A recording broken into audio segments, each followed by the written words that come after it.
Cuando anochece en Europa y amanece en Asia, así cae la tarde en el continente americano y transcurre la noche y el amanecer en el resto del mundo. La tarde, fin de semana. Expectativa por el retorno de Juan Guaidó a Venezuela. Desde Ecuador, el presidente interino aseguró que estará en las nuevas protestas en contra del régimen que comienzan mañana. El madurismo amenaza con detenerlo a su llegada. Continúa la tensión en Santa Elena de Guairén, sur de Venezuela. Murió otro de los pemones heridos el pasado 22 de febrero. Hoy los indígenas se quemaron un puente para evitar que colectivos los atacaran. Emergencia nacional y discordia en el Congreso. Los demócratas buscan evitar que el presidente Donald Trump presione con facultades ejecutivas para concretar la construcción del muro en la frontera con México. La furia de las llamas, devastadores incendios forestales en Australia devoran casas. Comunidades enteras han tenido que ser evacuadas.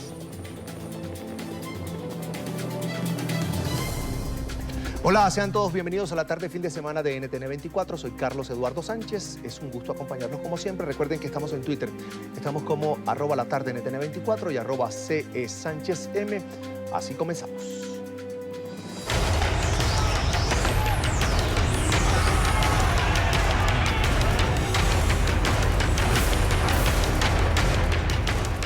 El presidente interino de Venezuela, Juan Guaidó, anunció en Ecuador su regreso a Venezuela tras una gira por la región.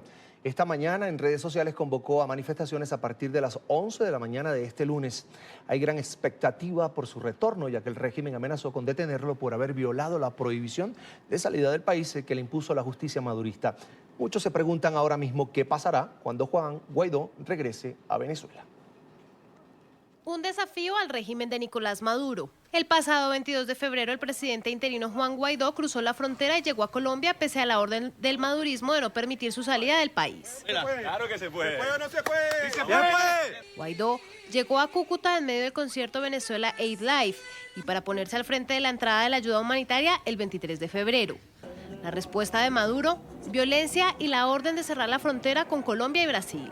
Desde entonces, el regreso del mandatario encargado se plagó de incertidumbre, pero su objetivo estaba claro.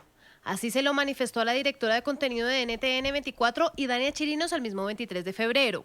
¿Cómo piensa salir ahora de Colombia? Entraré por Maiquetía como entra un presidente. Guaidó entonces inició una gira internacional que lo llevó primero a Bogotá, donde asistió a la cumbre del Grupo de Lima. Era cuestionado por la prensa sobre su regreso a territorio venezolano. De nuevo, ante las cámaras de NTN 24, el presidente interino aseguró que volvería a Caracas pese a las amenazas que fraguaba el régimen en su contra. Insiste en regresar por Maiquetía y en caso de que lo haga, ¿de qué le sirve un Juan Guaidó preso a los venezolanos?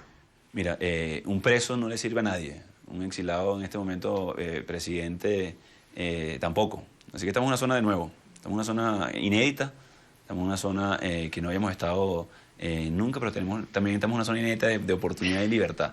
Y mi función y mi deber es estar en Caracas a pesar de los riesgos, a pesar de lo que eso implica. Y si eso pasa, Idania, tenemos a Idania, le tenemos a ti para levantar la voz, tenemos una ruta muy clara, de nuevo. Tiene que ver mucho con la dirección que estamos tomando y el orden que le damos a dar a este proceso y la posibilidad de protección de nuestra gente. Culminadas sus actividades en territorio colombiano, Brasil, Paraguay y Argentina lo recibieron.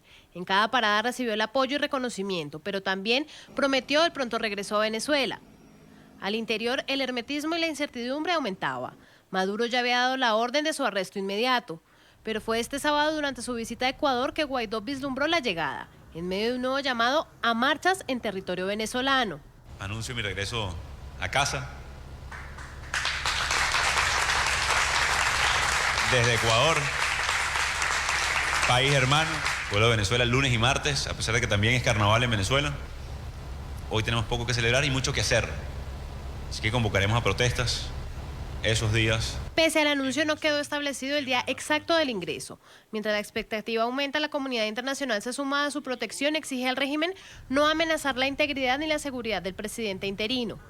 El presidente panameño Juan Carlos Varela alertó en su cuenta de Twitter que interrumpir el regreso de Guaidó representaría para Maduro enfrentar a los más de 50 países que lo apoyan. La Unión Europea se sumó a este llamado el sábado. La representante para la política exterior, Federica Mogherini, afirmó que cualquier acción que ponga en peligro su libertad, seguridad o integridad personal incrementará la tensión y será condenada.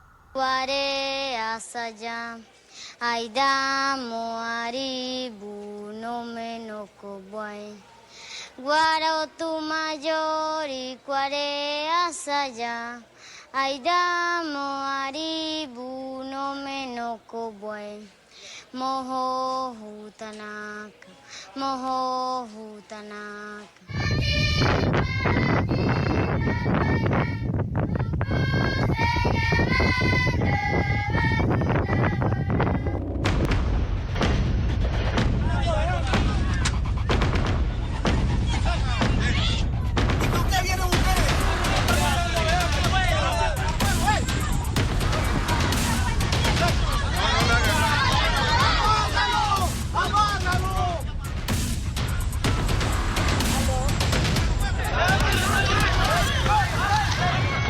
Espero que todos los venezolanos vean esto para sacar ese criminal. 6 pemones muertos y 25 heridos es el saldo que dejan los enfrentamientos de la comunidad indígena con la Fuerza Armada venezolana en Santa Elena de Guairén, frontera con Brasil. Todo esto por exigir el ingreso de la ayuda humanitaria al país. Diputados opositores indican que quienes atacan y disparan a los indígenas son paramilitares del régimen madurista, prisioneros de las cárceles, además de El Dorado, Vista Hermosa y otros centros penitenciarios de la región, que visten uniformes de la Guardia Nacional Bolivariana. El hecho será denunciado ante la Corte Penal Internacional. Recordemos que los pemones se declararon en contra del régimen de Nicolás Maduro desde el mes de diciembre pasado, cuando efectivos militares realizaron un operativo en el territorio ancestral del Parque Nacional Canaima con la excusa de impulsar la explotación minera en la zona. Por esto, la Corte Interamericana de Derechos Humanos dictó este jueves medidas cautelares de protección a favor de los indígenas pemones del estado Bolívar en Venezuela.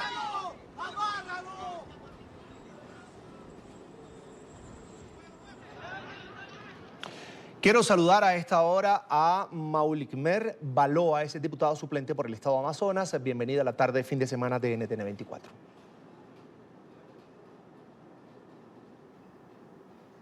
Buenas tardes al equipo del programa de la tarde NTN 24. Buenas tardes, Carlos Eduardo. Diputada, bienvenida. Lo primero, ¿qué motivó al pueblo pemón a rebelarse de esta manera en contra del régimen de Nicolás Maduro? Lo que llamó la atención del pueblo pemón fue la Guardia Nacional Bolivariana, el régimen de Maduro, la entrada de la ayuda urgida, requerida, necesitada por todo el pueblo venezolano, no solamente por el pueblo pemón, sino también por todo el pueblo venezolano. Yo te estoy hablando desde una parte de la frontera con Colombia. Yo estoy en mi pueblo natal, en Puerto Ayacucho, estado Amazonas. Esto sucedió en el estado Bolívar. Debo significar que en Venezuela son más de 41 pueblos indígenas y este es uno solo de los tantos que están tan necesitados, urgidos y a punto de desaparecer por esta desidia del gobierno de no ayudar a las poblaciones indígenas. Ellos, por supuesto, llamados por la necesidad, enfrentaron a la Guardia Nacional y ellos arremetieron con balas lo que ellos pedían con voz y si acaso defenderse después con flecha, solamente con flecha. La Guardia arremetió con balas porque así lo demostró el cuerpo de la primera indígena caída de Zoraida Rodríguez, que fue la primera de 6 que de manera oficial ya están fallecidos, pero que son más los fallecidos, son más los heridos y son más los desaparecidos que de manera oficial registran tanto el foro penal como los diferentes medios e inclusive hasta los mismos hospitales. Diputada, dígame algo, ¿aún se encuentran activos los operativos militares en el territorio del Parque Nacional Canaima? Tengo entendido que desde diciembre del año pasado se encuentran allí en la zona con el fin de acompañar la explotación de recursos minerales en el lugar. Mire, desde hace muchísimo tiempo estamos tomados por los militares en estas zonas donde supuestamente hacen el resguardo, pero que la crítica que le hacemos es, entonces, ¿por qué no hay combustible en la zona fronteriza? ¿Por qué pasamos tanta necesidad en la zona fronteriza? ¿Por qué no llega la comida a la zona fronteriza si es resguardado precisamente por la Guardia? Y como tú lo dices, han ha colocado mayores funcionarios, han repotenciado sus funcionarios en la frontera y nosotros nos estamos muriendo acá sin podernos movilizar, sin tener combustible, sin que la gente de las comunidades pueda llegar a la capital de los municipios a buscar sus alimentos porque no tenemos combustible, pero sí hay funcionarios de la Guardia supuestamente cuidando la soberanía en la frontera nacional. Pues nosotros denunciamos a estos funcionarios corruptos que son los que están negociando el combustible para la extracción ilegal de ese mineral, el cual está afectando, esa extracción ilegal está afectando a las vidas de las poblaciones indígenas. Tenemos intoxicados por mercurio, tenemos afloraciones de enfermedades producto de este mercurio descontrolado que vienen generando, que vienen aplicándose para hacer esta extracción ilegal de este mineral. Ahora, ¿podríamos decir, diputada, que lo que está ocurriendo en este momento en la frontera entre Brasil y Venezuela es un genocidio en contra de las comunidades indígenas? Por supuesto que sí, Carlos. Por supuesto que sí, Carlos Eduardo, es un genocidio, porque no solamente murieron por balas los hermanos Pemones. Aquí están muriendo también los Yanomami, están muriendo los Yecuana, están muriendo los Ibi, están muriendo los Piaroa, que esos silenciosamente vienen cayendo entre 3 y 4 hermanos semanalmente, producto de esta emisión, pues, de este producto, el mercurio, todo lo que ha generado el desabastecimiento de nuestra selva, cómo han acabado con nuestros ríos, con nuestras montañas, con nuestros árboles. Entonces, ¿qué trae eso como consecuencia? Enfermedades. La malaria ha sido una floración de malaria, pero indiscriminada, donde no tenemos la medicina actual y tenemos que cruzar a la hermana República de Colombia a comprar el tratamiento, o en este caso pasar por allá, por el lado de Brasil, pero ese tratamiento gratuito que venía aplicándose antes ya no se aplica más. Entonces, ¿qué estamos muriendo? Estamos muriendo por contaminación, intoxicados y además por malaria. Diputada, ¿aún se desconoce el paradero de 9 indígenas que se encontraban en la frontera entre Brasil y Venezuela el fin de semana pasado, apoyando precisamente el ingreso de la ayuda humanitaria a Venezuela? ¿No saben nada de ellos todavía? Mira, hay unos que ya han aparecido para buscar, para que le presten servicios de salud, tanto en los hospitales de Boavista como ahí de Roraima. Otros que el desplazamiento que hemos tenido de las comunidades indígenas hacia Brasil ha sido innumerable, incalculable, cómo los hermanos han tenido que salir por la montaña.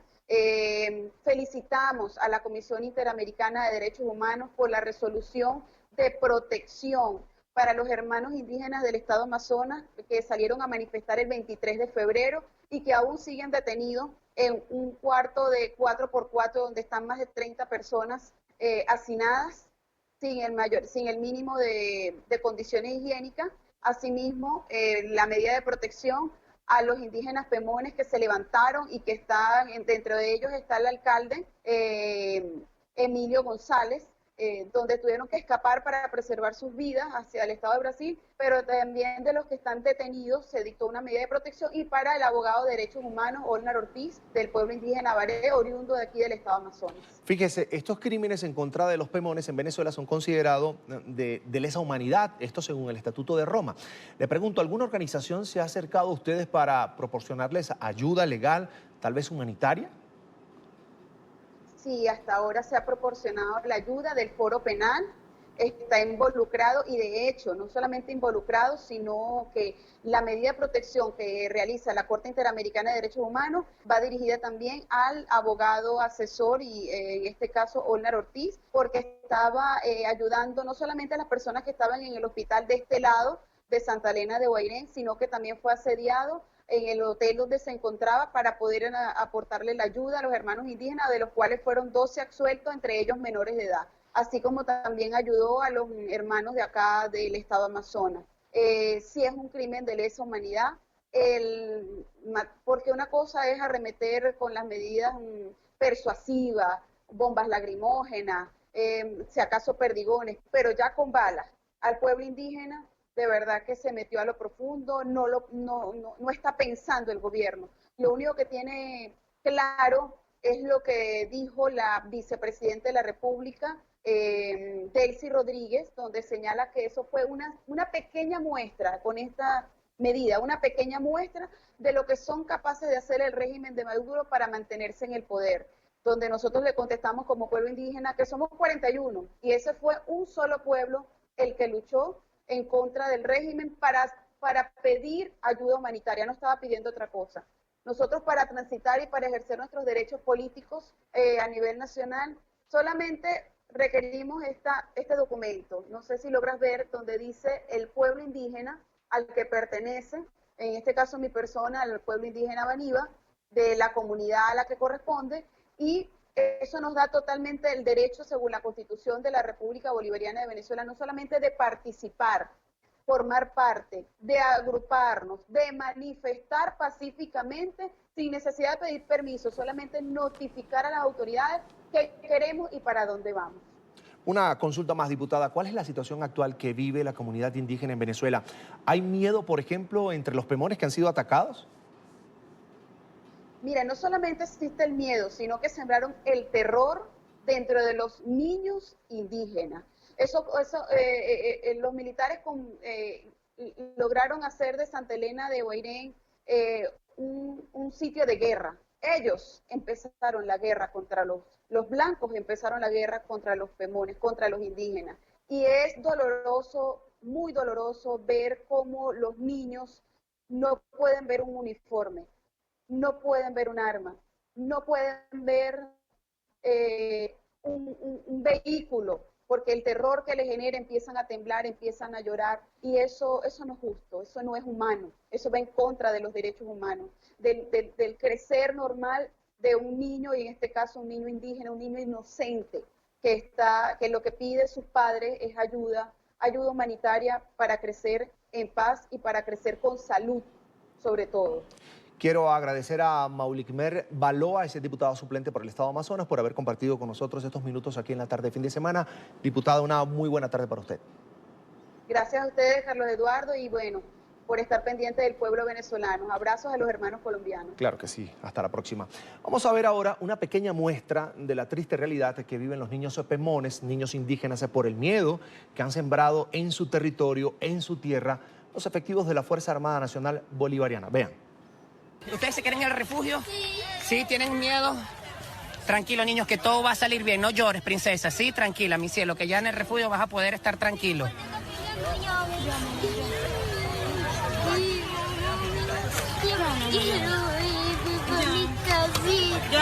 mamá, ya no sé. Chica, llévatelo, beso.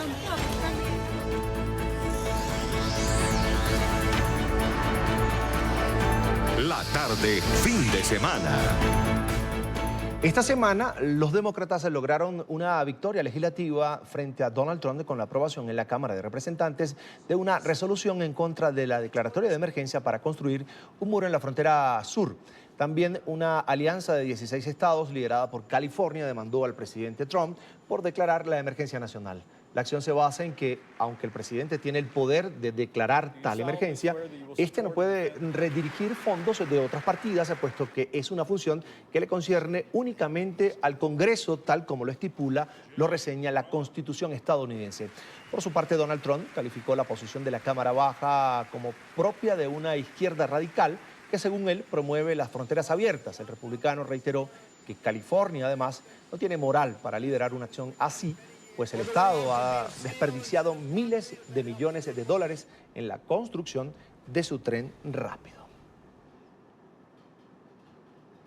En otras noticias, una periodista en Perú denunció a un congresista por acoso sexual, al que señala de haberle enviado mensajes con doble sentido. El legislador Johnny Lescano negó las acusaciones y sugirió que los chats fueron escritos por su equipo de seguridad. Sin embargo, los policías que resguardan al parlamentario negaron haber manipulado su celular en horas nocturnas cuando se registraron estas conversaciones que van a ver. Estas son las conversaciones reveladas por la cadena RPP que habría mantenido el congresista Johnny Lescano con la periodista que hoy lo pone en el centro del escándalo. Hola, amigo. Hola, ¿ya en la camita? ¿Cómo va esa delantera? ¿Estás sola? Muéstramelas para ver si es cierto. ¿Estás sola? ¿Ya en la camita desnudita? Suficiente. Me está faltando el respeto, como que confunde la amistad. La comunicadora, cuya identidad se mantiene en reserva, aseguró que los hechos ocurrieron en diciembre y que no había hecho la denuncia pública por vergüenza y temor a enfrentarse con el legislador. Sin embargo, Lezcano rechaza las acusaciones en su contra y asegura que su celular ha sido manejado por terceros. Yo quiero rechazar el acoso sexual que se me imputa. Soy un parlamentario que tiene 17 años en el Congreso. Sí, ha salido de este celular, pero escúcheme, tal como le he explicado a la misma periodista el mismo día que salieron en el chat, tuve que llamar porque en la mañana me doy cuenta que en el celular había este tipo de mensajes, cuando en la noche lo había dejado al personal de seguridad, porque a veces yo les dejo para que contesten el celular, porque a veces estoy muy ocupado. Los dos señores de seguridad saben que les he reclamado y ellos van a declarar seguramente en la Comisión de Ética quién ha estado manipulando el teléfono. Dijo también que presentará todas las pruebas que requiera la Comisión de Ética del Congreso, que investigará los hechos. El legislador asegura que no tiene necesidad de acosar a nadie y que ha mantenido una amistad cordial con la periodista. Con la periodista que ha denunciado yo tengo una cordial amistad, lo cual se podría acreditar revisando los chats anteriores y posteriores a los publicados. Es inaudito, a mí me ha tomado de sorpresa, porque yo pensé que era otra persona que estaba en estos andares. Pero con esta persona siempre he tenido una cordial intención. Acosarla, ¿para qué? Si yo tengo mi familia. El escándalo cobró grandes dimensiones y el presidente Martín Vizcarra pidió la apertura de una investigación. Es una denuncia muy delicada. Lo que queremos es una investigación profunda y que se proceda conforme a ley, que se investigue. Por eso tiene que el propio Congreso tiene que iniciar las investigaciones. Sin embargo, el congresista Johnny Lezcano asegura que no le teme al desafuero al que lo puede llevar esta denuncia de acoso sexual.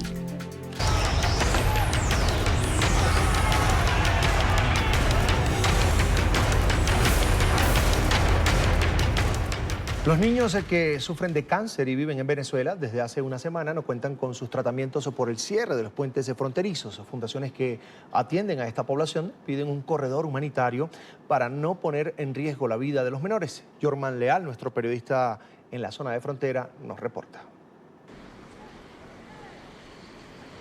Hola, ¿qué tal? Buenas tardes, los saludo desde la Clínica Médica El Duarte en la ciudad de Cúcuta. En esta clínica muchos venezolanos vienen a realizarse tratamientos médicos teniendo en cuenta que en Venezuela no cuentan con las condiciones necesarias para hacerlo. Los niños, en especial aquellos que sufren de cáncer, también llegan aquí a la ciudad de Cúcuta. Algunos de ellos arriesgan sus vidas pasando por las trochas para poder cruzar hacia territorio colombiano, mientras otros han perdido sus tratamientos debido por el temor a cruzar por estos pasos ilegales. En riesgo se encuentra la salud de niños venezolanos con cáncer que cruzaban la frontera para recibir tratamiento médico en Cúcuta.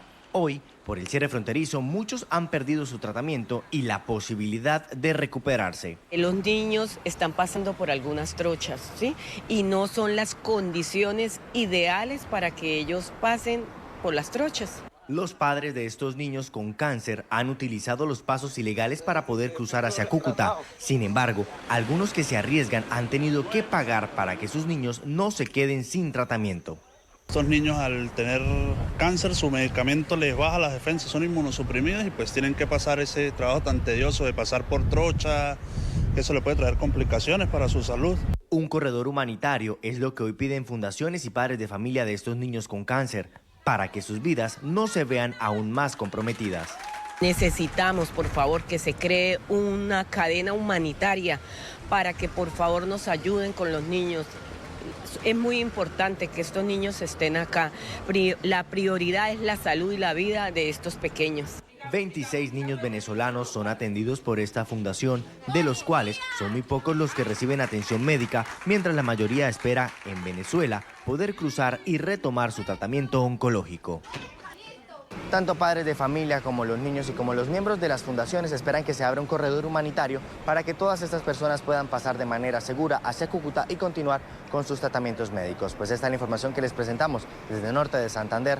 Jorman Leal para NTN 24. Continúen ustedes en nuestro Centro Internacional de Noticias. Jorman, gracias. Una muy buena tarde. De Cúcuta nos trasladamos ahora a las carreteras de los departamentos de Santander y Boyacá, donde centenares de caminantes venezolanos intentan llegar a Tunja desde la frontera. Un migrante venezolano hace un recorrido de entre 5 y 8 días. Lo hacen caminando.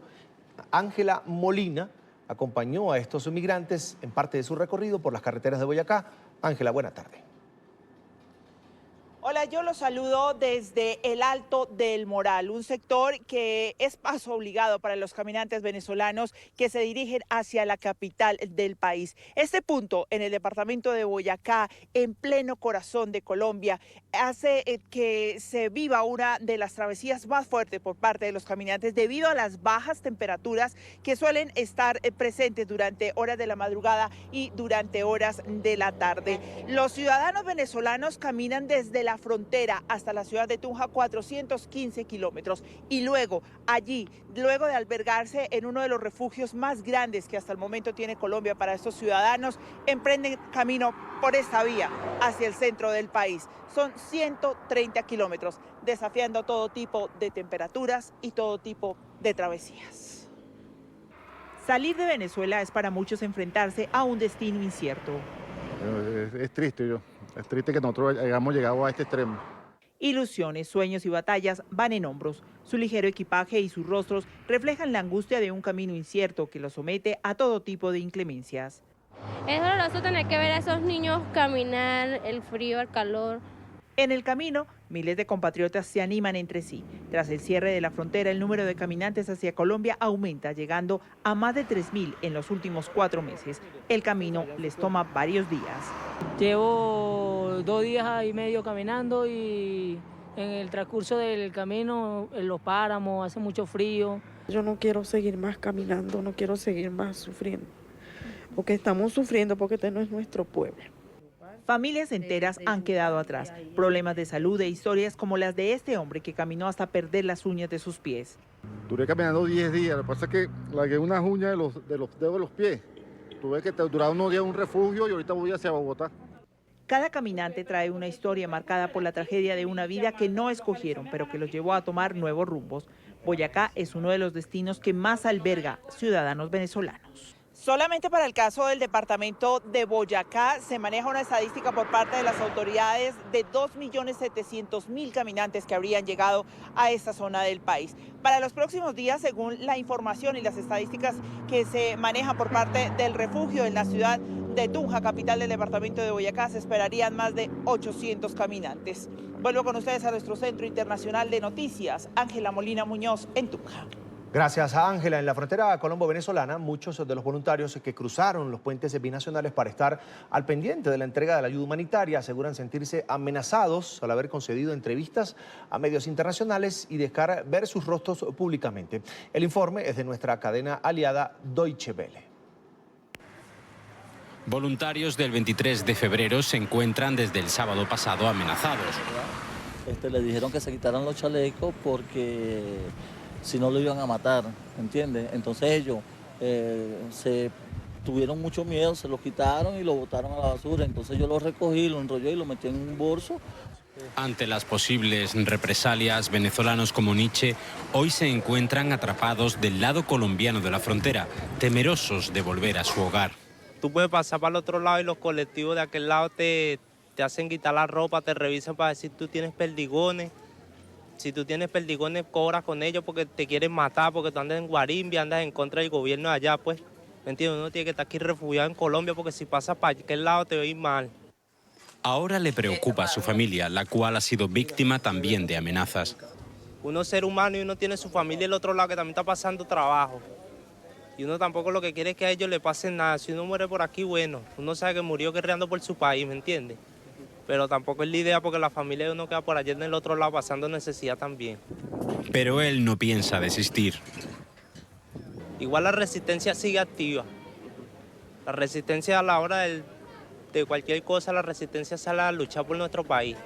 Y ahora, ocultando sus rostros, armados con palos y piedras, seguirán tratando de abrir paso en el puente. Porque no queremos desistir ni persistir esta guerra que tenemos, mi hermano, porque si soltamos la rienda del caballo como la tenemos, nos va a salir corriendo, y si sigue corriendo como está corriendo, mi hermano, se va a desbocar y nos vamos a estrellar todo. Y el futuro de nuestros hermanos, de nuestros hijos, de nuestras padres, de nuestras madres, por lo menos aquí hay muchos panas y muchos chamitos de 13, 14, 15 años guerreando, ya recibieron perdigones en la cara, en la cabeza, en el pecho, los han sacado grave y al ratico se vienen otra vez a guerrear porque quieren ver a su mamá y a su papá y a sus hermanitos creciendo y envejeciendo.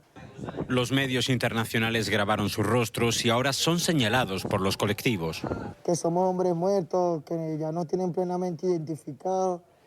Tengo por ahí una información de algunas personas que han hablado con nosotros, que tenemos orden de captura por la FAE, por el GAE, el CONA, el SEBIN, el 6CPC de aquel lado. Bendita sea, pues, porque aquí estamos, aquí ninguno de los que esté aquí somos delincuentes, no estamos pendientes de hacerle daño a nadie, sino en libertad a ese país que está de aquel lado, que es de nosotros, y esas personas nos lo están acaparando y destruyendo y poniéndolo en un mundo de tinieblas que de verdad no debe hacer. Aunque se abra la frontera, estos jóvenes voluntarios no podrán volver mientras los colectivos mantengan su poder en Venezuela. Mientras se agudiza la crisis humanitaria en Venezuela, los comedores comunitarios están a la espera de que ingresen los alimentos donados por diferentes países y que están represados en los puntos de frontera. Niños y adultos mayores son los más afectados por la escasez de comida. Estos niños del barrio La Vega en Caracas reciben alimentos gracias a la iniciativa Alimentando la Solidaridad. Gracias al aporte de la Embajada de Alemania en Venezuela, este proyecto de alimentación se podrá mantener por un mes. El embajador Daniel Kriner visitó este comedor y hasta ayudó a servir los alimentos. Nos hemos comprometido a ayudar para mantener el trabajo que se está haciendo, pero también para dejar las oportunidades para crecer de este trabajo, para incluir a más niños y también a más familias en este trabajo importante. Y con eso apoyamos los esfuerzos que está haciendo la Asamblea Nacional, que está haciendo la Junta Directiva con su presidente Juan Guaidó. Este aporte es el primero dentro del marco de los 5 millones de euros para la ayuda humanitaria que Alemania dispuso para Venezuela. Con esta ayuda, Alimentando la Solidaridad podrá expandir la acción que mantiene en casi 90 comedores como este, donde atienden al menos a 7.000 niños. Para su fundador Roberto Patiño, sin este aporte de Alemania sería imposible continuar su labor. Nosotros arrancamos nuestro trabajo hace 3 años con Alimenta la Solidaridad. Ya hemos servido más de 1.200.000 platos de comida. Pero la labor que está llevando adelante la Asamblea Nacional presenta una coyuntura que puede masificar la ayuda humanitaria. Nosotros sabemos que no tenemos la capacidad de seguir creciendo debido a las limitaciones, por supuesto, de presupuesto, y el hecho de que gobiernos como el alemán se pongan al servicio y a la orden del llamado que ha hecho la Asamblea Nacional y el presidente encargado Juan Guaidó es fundamental para que estos esfuerzos puedan multiplicarse. Mantener estos comedores requiere de mucho esfuerzo en medio de una crisis humanitaria, sobre todo de quienes atienden a estos niños. Para ellos, la ayuda humanitaria atascada en la frontera representa una salvación más que un juego político.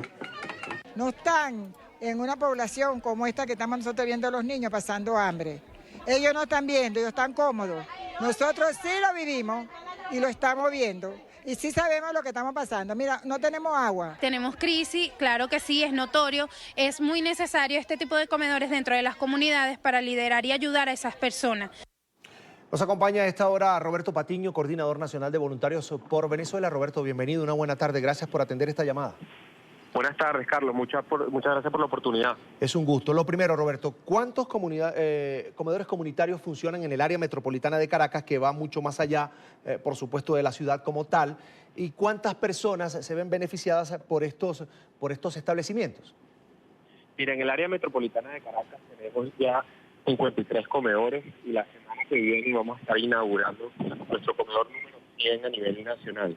Tenemos presencia en 10 estados del país y servimos 7.500 almuerzos todos los días a niños que están en una situación de extrema necesidad. Roberto, ¿y cuántos de estos comedores que ya están establecidos podrían cerrar precisamente porque no hay insumos, no hay quien pueda colaborar, porque esto es todo una organización voluntaria, es decir, la gente que trabaja allí, que ayuda a servir las comidas y los insumos que se reciben son donados? ¿Cuántos podrían cerrar? Mira, nosotros arrancamos este trabajo, Carlos, en el año más de 1.200.000 platos de comida. Es posible gracias al aporte voluntario, como tú bien lo mencionas, de miles de venezolanos que están dentro y fuera del país, que han dado donaciones, que han hecho de este proyecto una causa común. Para nosotros, la principal amenaza es la dificultad de conseguir los productos hoy en Venezuela, y por eso hemos estado atendiendo y buscando nuevas maneras también de seguir creciendo y seguir apoyando a esta población que tanto lo necesita. Para nosotros no hay nada más injusto en una sociedad que una niña o un niño que no come cuando es pequeño, porque no puede desarrollar su capacidad intelectual, su capacidad física para ser la mejor versión de sí mismo. Se calcula que hasta un 40% de la capacidad cognitiva puede estar comprometida en un niño que no se alimenta en los primeros 1000 días de nacido. Roberto, normalmente frente a una iniciativa como esta, el régimen de Nicolás Maduro pues siempre busca desvirtuarla, atacarla incluso desde, por ejemplo, el canal del Estado venezolana de televisión. ¿Qué han hecho desde el régimen de Nicolás Maduro para impedir, por ejemplo, que tú puedas sacar adelante este proyecto? Mira, hemos recibido en algunas ocasiones ataques, como bien tú dices, en una oportunidad tuvimos inclusive un equipo del canal del Estado que trató de intimidar a la comunidad, pero la gran fortaleza de un programa como Alimenta la Solidaridad y muchos otros que hay de voluntariado hoy en Venezuela, que nos agrupamos en la plataforma Voluntarios por Venezuela, tiene que ver con que es la comunidad misma quien los lleva adelante. Es los mismos integrantes de ese sector y sobre todo las madres quienes tienen toda la carga de la responsabilidad y el protagonismo de impulsar el programa. En nuestra sociedad no hay nada más importante, digamos, la figura central de nuestra sociedad es la madre, es la mujer. Y para esa madre, para esa mujer, no hay nada más importante que sus hijos o sus nietos. Y ahí estamos tocando una fibra que tiene que ver con el futuro del país y con la construcción de una sociedad diferente. Entonces, a pesar de que hemos recibido ataques y amedrentamiento, hemos seguido adelante y hemos podido seguir creciendo gracias al apoyo de estas mujeres y de estos líderes comunitarios. Ahora, Roberto, quería preguntarte, en mayor porcentaje quienes asisten a estos comedores, tengo entendido, son adultos mayores y niños. ¿Esto es así? Mira, en nuestro programa Alimenta la Solidaridad está enfocado en niños con un especial énfasis en menores a 5 años, que es una población muy vulnerable, como te mencionaba anteriormente, pero sabemos también de otras iniciativas voluntarias que están apoyando a adultos mayores que también están en situación de abandono o de desnutrición. Estas son dos de las poblaciones críticas que hemos identificado para que necesitan la ayuda humanitaria, al igual que lo son los enfermos con patologías crónicas, como es el caso de diabetes o hipertensión, y también las personas que requieren una atención hospitalaria de forma urgente.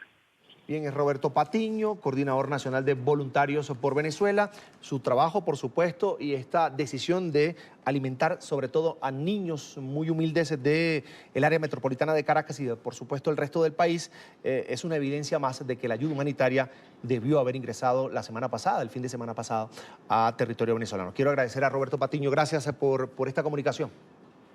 Muchas gracias a ti, Carlos. En efecto, como bien lo mencionas, es una muestra y nosotros vemos todos los días la necesidad de la ayuda humanitaria dentro de nuestro país, porque son los más vulnerables, los más débiles, quienes están siendo más afectados. Gracias.